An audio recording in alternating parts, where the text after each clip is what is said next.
Good morning. This is the regular Board of Supervisors meeting for December 9th. And at this time, roll call, please. Supervisor Delbar. Here. Supervisor Pinches. Here. Supervisor Smith. Here. Supervisor Colfax. Here. Chair Wattenberger. Here.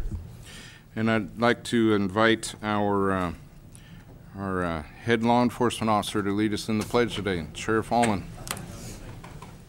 Join me in pledge allegiance to the flag organ.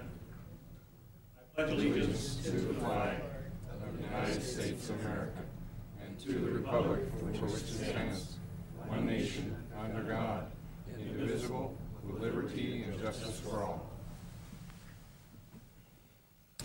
Thank you, Sheriff.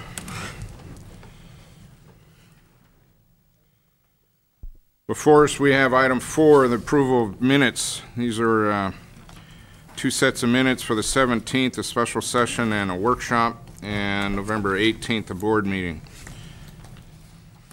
Everybody's had a chance to review those after such a fine 2-week break here.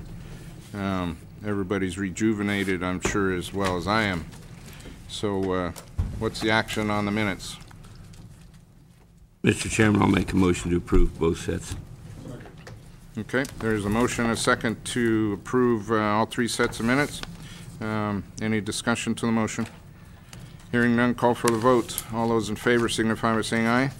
Aye. All those opposed. Motion passes unanimously. Item number 5, a consent calendar. We have 2 consent calendars before us, the regular and the water agency. And to the clerk, has proper notice been established for the consent calendars? Yes, it has. Okay. To the board, items to be pulled for separate consideration. Any items before us? Mr. Chairman, I want to pull item 6 of the regular consent calendar. Okay, item number 6. For a question or discussion? Well, it's actually for discussion and maybe. Okay, we'll take that up as time allows or towards the end of the day. And any other items? Supervisor Delaware. Mr. Chairman, number 11. Number 11. Okay, pull for discussion or questions? Discussion. Okay, take it up at the end of the day or as time allows. Other supervisors? Any items to be pulled, other supervisors? Okay, what's the action before us? So. Move approval with items 6 and 11 pulled, correct? Is there a second? There is a second. Discussion to the motion? All those in favor of the motion signify by saying aye. Aye. Aye. All those opposed? Okay. We are now at a public hearing, 9 a.m. This is a discussion possible adoption of amendment to Title 20 of the Mendocino County Code regarding definitions C1, C2, and off-street parking to comply with action item 1.2 of the General Plan's housing element. At this time, to the clerk, has notice been established for this? Yes, it has. Okay. At this time, I'll open the public hearing, and we will take staff presentation, and then we'll take public input. Staff will then, at the close of public input, present any final remarks. The board will then present questions of the staff report and our public comments. The public hearing will then be closed. The matter will be remanded back to the Board of Supervisors for action at this point. So again, the public hearing is open at this point, and I will turn it over to the CEO's office. Thank you. Allison Glass, the Assistant CEO. And I'm just going to provide a brief introduction. This is one of the components in the 2004 housing element that is in there that we needed to seek changes in the zoning code, and this particular proposal does that. And Diana Hershey is a planner with the planning team, and she will talk about the specifics of this and the history of getting it to this point. Thank you. Okay. Ms. Hershey. Good morning. Oh, please excuse me. I seem to have a frog, so I'll try not to be too obnoxious in my coughing.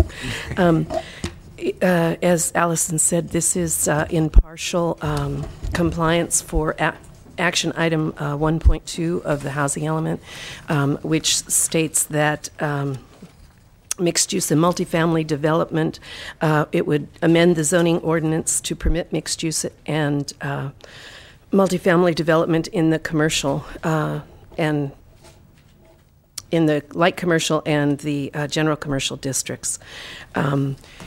Mixed use is not being covered by this particular proposal. The mixed use category is going forward under the general plan, so when the general plan is adopted, that category will be available. And it's also going forward under the UVAP. There'll be several mixed use categories in the UVAP. So this is just a partial proposal to satisfy that element. The proposal's gone through the Planning Commission. There were several very minor changes that the Planning Commissioners asked to have made, and they were made. There was some discussion of, it was actually the old language in the ordinances that mostly concerned the commissioners, so we made some changes in that. And the draft that you have now has the changes that were recommended by the Planning Commission. And I was ill during that meeting, so I just have the minute notes from that. So if there's any questions, I'd be glad to answer. Questions of Ms. Hershey from the board in regards to this issue?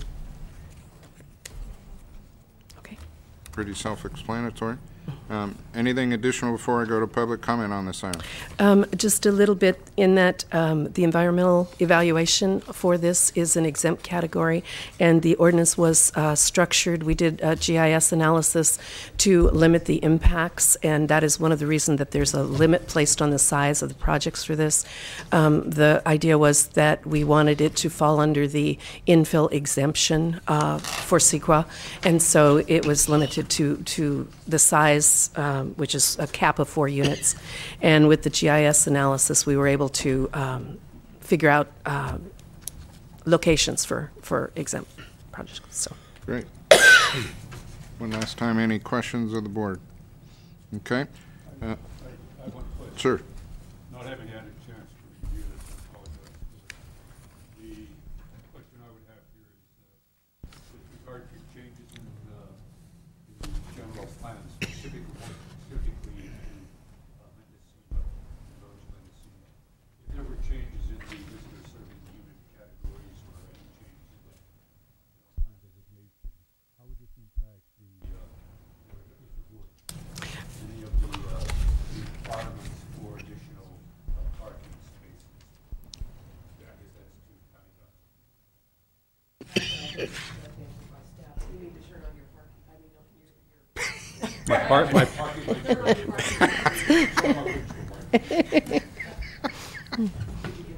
Yes.